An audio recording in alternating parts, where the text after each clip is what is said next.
about 7 police officers started to launch blows and kicks at him. The commissioner of police, Jimoh Moshood, actually partaking in the brutalization being meted to me.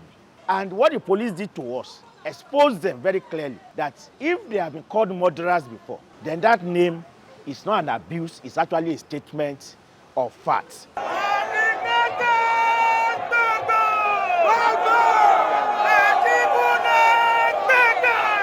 I was part of the protest on 28 January 2026 against demolition and ongoing eviction in communities like Makoko, Sogunro, Otumara, Owodi Onirin, Oworonshoki, Ajegunle, and different slum communities across Lagos State that are facing this kind of crisis. The protest of 28 January 2026 was a protest that the Commissioner of Police and the Lagos State Governor never wanted to take place in the first instance.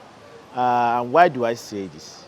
It is because the protest was against a crime that the Lagos State had nearly succeeded in committing against the people, and they were quite hopeful that there would be no consequence for that action.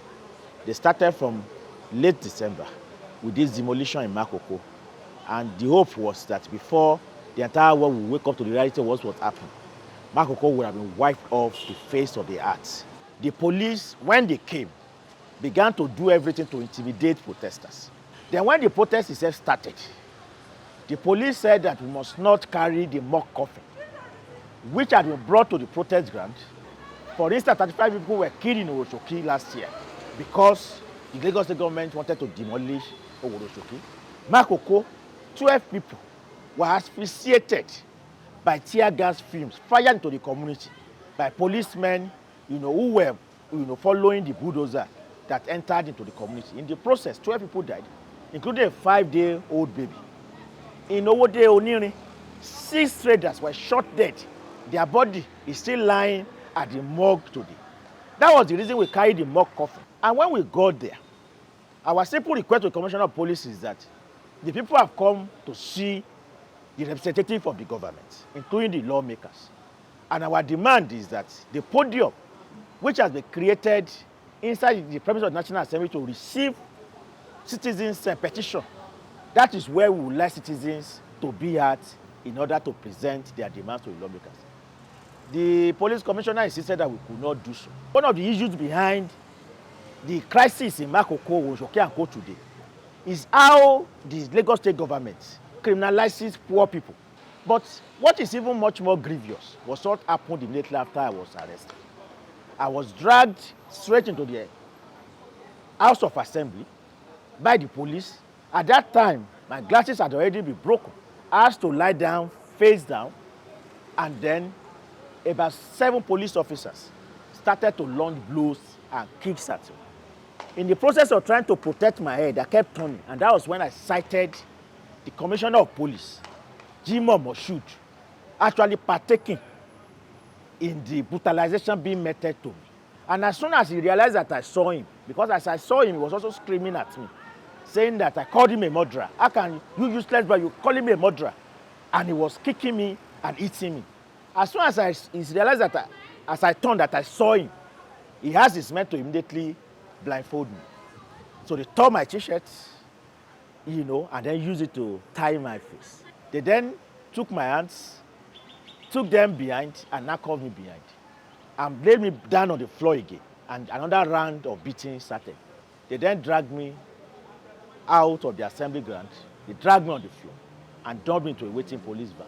And then I was driven to Panti. At Panti, another drama started. The first thing was that the police at Panti wanted me to write a statement. Something which I said was within my right to write. But according to the law, I could only do that only in the presence of my lawyer. I then requested a phone call to my lawyer, and I mentioned Mr. Femi Falana as my lawyer. This request was turned down by the police. I also asked that if they cannot allow me to call my lawyer, they should allow me to call my wife. This was also turned down by the police. And because they turned these 2 requests down, I refused to write a statement.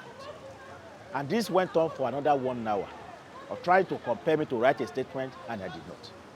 Then I think at a point, the police made up their mind that they were going to arraign me, regardless of whether I wrote a statement or not.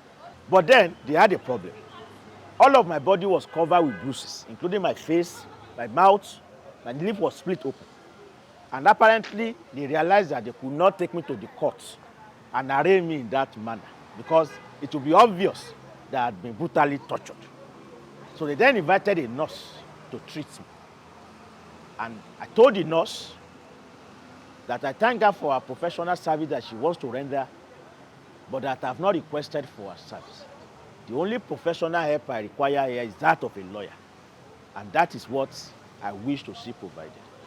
The most senior police officer in the room asked that my handcuff, which at that time had been removed because they wanted me to write a statement, my handcuff had been removed. He asked that the handcuff be returned. So my hand was again restrained to the back again. And then he asked 2 policemen to hold me down so that the nurse can then treat my wounds and also give me an injection. Of course, I began to resist this. She elected to withdraw from that effort and told the policeman that she doesn't think that she could go through with this anymore. That was how the police then decided that there was no point trying to treat me anymore. At which point, they then prepared myself and my colleague, Dele Frank, bundled us into a van and drove us at breakneck speed to Ogba Magistrate Court. The intention of that journey was to quickly arraign us so that we could spend the night in prison. Unfortunately for them, we got to Ogba Magistrate Court clearly after close of work. We got back to Panti. The next morning, we were taken out of the cell very early, maybe around 6:30 a.m., and then driven to court. And yet, our case was not called until around 2 p.m. And that's why today we are thankful to our lawyers, starting with Mr. Femi Falana, STA, and also Barrister Tomi Olagmunju, whose intervention and presence in court on that day was what ensured that the plan of the police was defeated. Of course, Mr. Falana studiously represented us. By the time the magistrate granted us bail, there was no time left to perfect it. Something which made Barrister Femi Falana to make an open appeal in court that we should be released to him, and he's going to bring us back today to perfect it. In arresting us, the Lagos State government demonstrated very clearly the viciousness with which it has been dealing with communities, and what the police did to us exposed them very clearly that if they have been called murderers before, then that name is not an abuse, it's actually a statement of facts. And that's why I'm personally happy that as soon as I left the court yesterday upon being granted bail, one of the first news I received was from the people of Makoko, who said that the House of Assembly has now sent them a letter inviting them for a meeting on February 3rd. We would like to assure the people of Makoko, Orosokwe, and everywhere that the struggle to end this illegal forced eviction is not a struggle that we are going to relent over until victory is achieved. And the Lagos State government should also take this as a clear signal and a note of warning that every illegality, every injustice committed by this government will be resisted by us. We will continue to protest peacefully and march peacefully on that House of Assembly.